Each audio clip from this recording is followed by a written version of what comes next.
ഒരുപാട് ഭക്ഷണം കഴിച്ചിട്ട് വണ്ണം വെക്കാത്ത ആളുകൾക്ക് നിനക്ക് തൈറോയിഡ് പ്രശ്നം ഉണ്ടോ എന്ന് നോക്കണം കേട്ടോ എന്ന് പറയും. ശരിക്കും അങ്ങനെയുണ്ട്? അവര് എത്ര ഭക്ഷണം കഴിച്ചാലും വണ്ണം വെക്കാത്തത്? തൈറോയ്ഡ് ഹോർമോൺ കൂടുന്ന ഒരവസ്ഥയിൽ ഇങ്ങനെ വരാറുണ്ട്. നമ്മൾ അപ്പറ്റൈറ്റ് നല്ലപോലെ ഉണ്ടെങ്കിലും പക്ഷേ എത്ര ആഹാരം കഴിച്ചാലും വെയിറ്റ് ഗെയിൻ ചെയ്യാത്തൊരവസ്ഥ. So definitely thyroid hormone check ചെയ്യുന്നതിൽ തെറ്റില്ല, ഉണ്ടാവാം അല്ലേ? ഓക്കെ.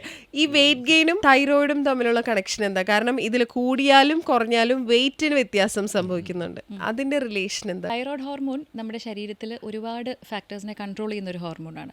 അതിൽ ഏറ്റവും ഇമ്പോർട്ടൻ്റ് ആണ് നമ്മുടെ ബേസൽ മെറ്റബോളിക് റേറ്റ് എന്ന് പറയുന്നത്. അതായത് നമ്മൾ കഴിക്കുന്ന ആഹാരം നമ്മുടെ ബോഡി എനർജി ആയിട്ട് കൺവേർട്ട് ചെയ്യുന്ന ഹെൽപ്പ് ചെയ്യുന്ന ഒരു റേറ്റ് ആണ് ബേസൽ മെറ്റബോളിക് റേറ്റ്. സോ ഇതിന് ഡയറക്റ്റ്ലി എഫക്റ്റ് ചെയ്യുന്നതാണ് തൈറോയ്ഡ് ഹോർമോൺ. സോ ഹോർമോൺ കൂടുമ്പോൾ ഉള്ളൊരവസ്ഥയിൽ ഈ ബേസൽ മെറ്റബോളിക് റേറ്റ് അതുപോലെ തന്നെ കൂടും. അതായത് നമ്മൾ കഴിക്കുന്ന ആഹാരം കൂടുതലായിട്ട് എനർജി ആയിട്ട് കൺവേർട്ട് ചെയ്യും. അത് കാരണം നമുക്ക് വെയിറ്റ് ഗെയിൻ ചെയ്യാത്തൊരവസ്ഥയിലേക്ക് മെലിഞ്ഞു വരും. അതെ, സെയിം തിങ് ആണ് ഹോർമോൺ കുറഞ്ഞു വരുന്നുള്ളൊരവസ്ഥ. കുറഞ്ഞു വരുമ്പോൾ നമ്മുടെ ബേസൽ മെറ്റബോളിക് റേറ്റ് അതുപോലെ കുറയും. അത് കാരണം വെയിറ്റ് ഗെയിൻ ഉണ്ടാവാനുള്ള സാധ്യതയുണ്ട്. അതായത് അപ്പം നമ്മൾ ഭക്ഷണം കഴിച്ചില്ലെങ്കിൽ നമ്മൾ വണ്ണം വെക്കൂല, ഭക്ഷണം അങ്ങനെയാണോ? അതായത് ഇപ്പം തൈറോയിഡ് ഉള്ള ആൾക്ക് ഇപ്പം നല്ല ഓവർ വെയിറ്റ് ഉള്ള ചില ആളുകളോട് ചോദിച്ചാൽ എനിക്ക് തൈറോയിഡിന്റെ പ്രശ്നമുണ്ട്, ഞാൻ അങ്ങനെ വെള്ളം കുടിച്ചാലും എനിക്ക് വണ്ണം വെക്കുന്നത്, അങ്ങനെയുണ്ട്? അങ്ങനെയല്ല, നമ്മളൊരു നോർമൽ രീതിയിൽ ആഹാരം കഴിച്ചാലും ഇപ്പോൾ എക്സസൈസ് ചെയ്യുന്ന ആളുകളാണെന്നുണ്ടെങ്കിലും വെയിറ്റ് നമ്മൾ എക്സ്പെക്ട് ചെയ്യുന്നതിലും വല്ലാതെ കൂടുന്നു. ആ ഒരു സിംറ്റമാണ് നമ്മൾ ശ്രദ്ധിക്കേണ്ടത്. ഓക്കെ.